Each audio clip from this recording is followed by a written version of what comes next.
All right, let's talk about marriage, man, because I'm glad I saw this clip right here, because marriage is tough, man.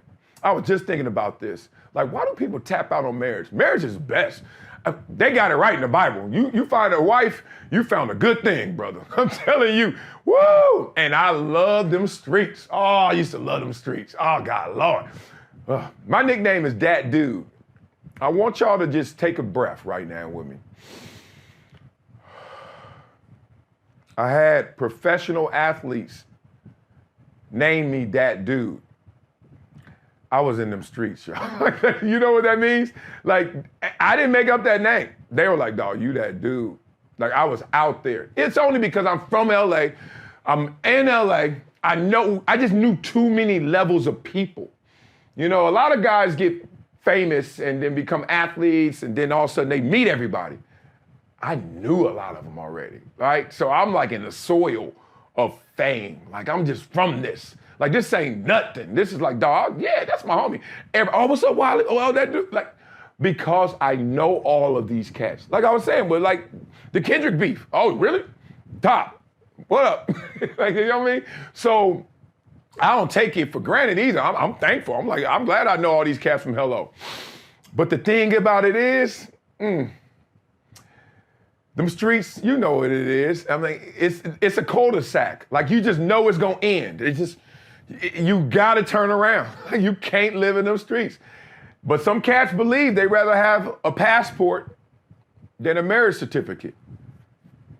Different strokes, different folks. I couldn't live and die in the street. I couldn't just date. I hated it. Cause I get weird. Like, all of a sudden I start saying, wait a minute, why you ain't call me back? But then I forget that I ain't call the other girl back, right? But I'm in my feelings cause she ain't call me back cause I like her.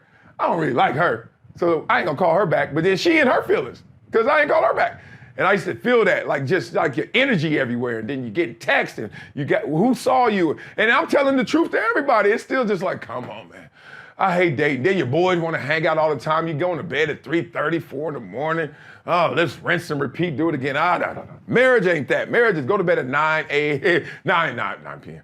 9 p.m., and then wake up at 3:30, and have a whole big day in front of you, right?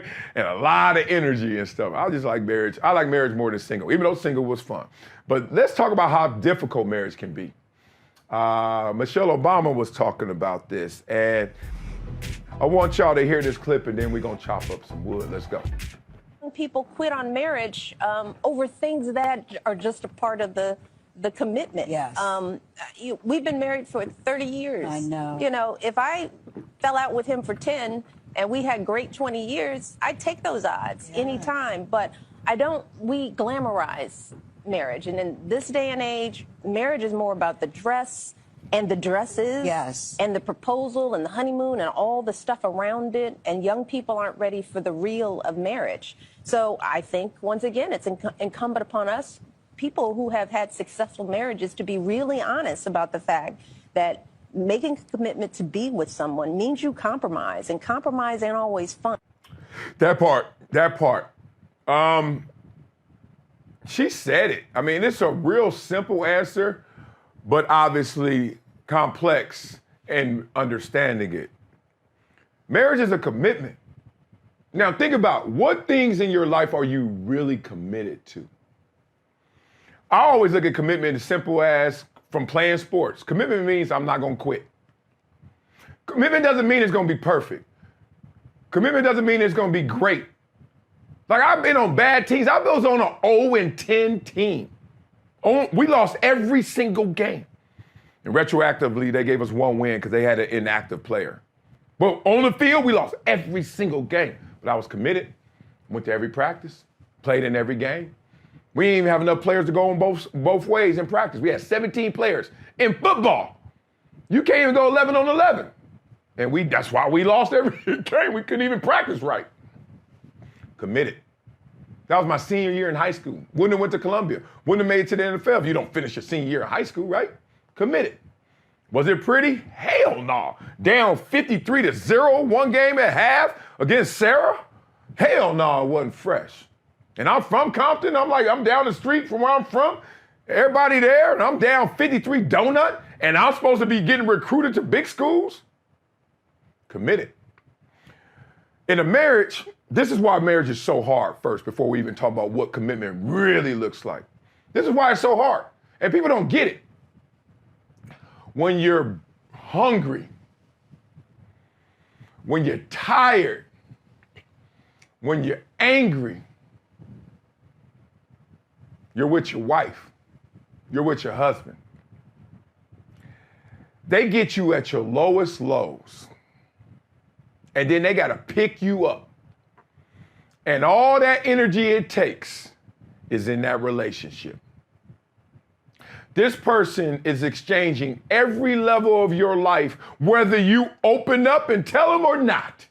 And it's even worse when you don't tell them, because you're not being vulnerable. Therefore, you're not igniting all of their powers to help you, which also leads to frustration, because you see something and you know what it is, but they won't acknowledge it. So now not owning up to it frustrates both of you guys, because one, you're like, you're not rescuing me, don't you read the signs? And they're like, you're not letting me help you, don't you know I'm here for you? That's just one day. Oh, when you hungry and you hangry, when you at work and you hungry, oh, I gotta take my lunch. And you still pleasant to everybody because you don't want to get fired until you eat that lunch. But not when you married. Oh, hell no. You hungry at home and you see your wife, you just hungry at home, waiting to eat. And you going into the kitchen to make your food, mad as hell until you eat. And she asking you questions. So, baby, what'd you do yesterday after the cleaners? Did you meet up with Tim? What? No, did you and Tim go to hang, or what y'all do? I don't know. He don't even hit me back. I don't know. You eat that sandwich, then you were like, yeah, man, yesterday Tim and I, he finally hit me back and we were hanging, but it was cool. I didn't want to go over there.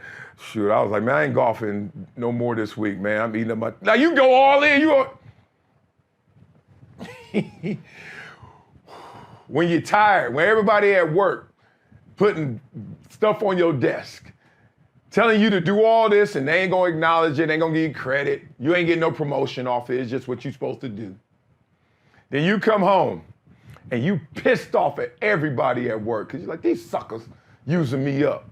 They know I'm better than him. How he get that damn job? That's my job, right? But a lot of times you don't come home and say that because who wants to show that side, right? Who wants to bring the negativity home? Who wants to be that vulnerable all the time? Who wants to dump that? I keep it separate, work from home life. But you wearing it, you can smell it, you being short.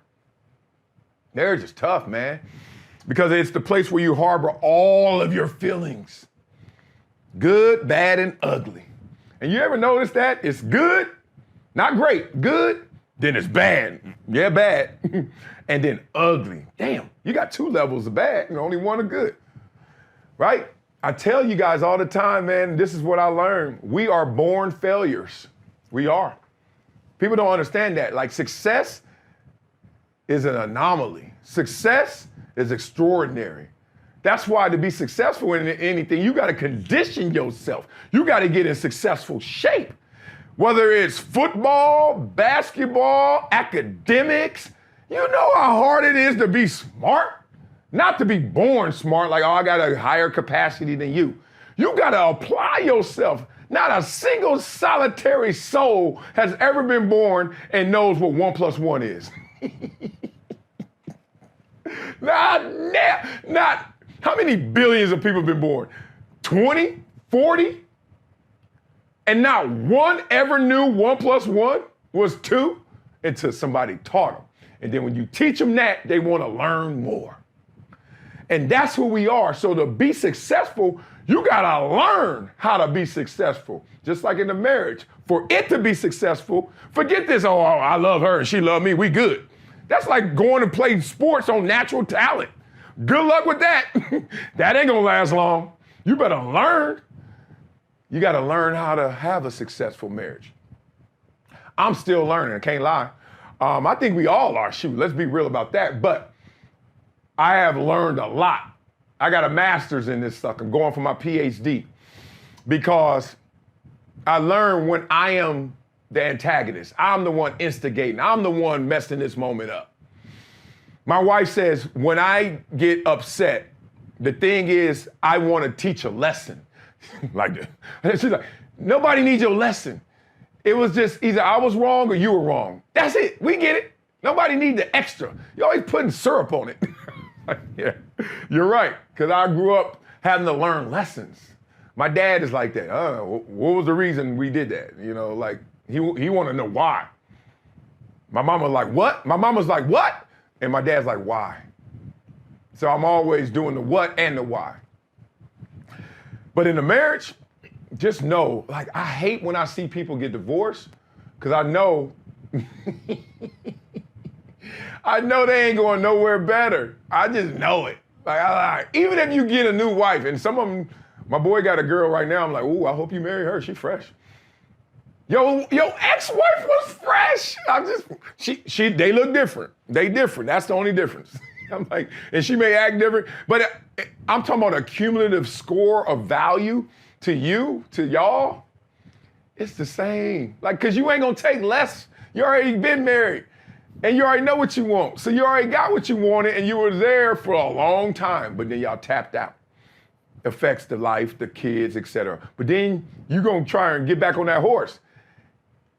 It's the same horse, just different number on the side, right? Kind of like, I just watch everybody I know that gets divorced and gets remarried. I'm like, is that different? It look different, it sound different, but ain't it the same? Like, no? Whatever, all right. So sometimes it's just the packaging, I guess. You want a different package, I guess. Same old bike. Same old bike, different color. Another thing about marriage I just want to get out is, as hard as it is, kind of like training camp. Think about training camp. Training camp is hell.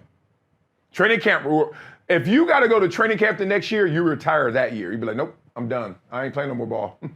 Except T.O. That was funny. Because you're like, I ain't going through camp again, right? But as hard as it is, it's so necessary evil. And it's so rewarding when you get through it and what it conditioned you to be able to endure going forward. Training camp lets you know I can go through all this. I'm now ready. And what? Let's go. Tough times in marriage, same way, man. Look, get through it. Finish that camp. And then, woo, y'all gonna be good when y'all on that vacation without the kids, 3 days, Cabo, and lighting that hotel room up, right? Having fun, man. So, mini bar in trouble. That's what I'm talking about. So, look, I am a proponent for marriage just because of what it does for the kids. Frankly, I think legacy is paying it forward, right? So, every kid that I know that went through divorce, separation, one parent not there, they're really affected, including my oldest daughter, real talk. So that's where I come from. I did it wrong with her and her mom, we didn't stay together, but now I'm doing it this way. So I'm kind of talking from experience of both sides, not just theorizing about the other side. So if y'all going through tough times, finish camp. That's all I got to say to y'all. All right, that'll do it for today's episode of Never Shut Up.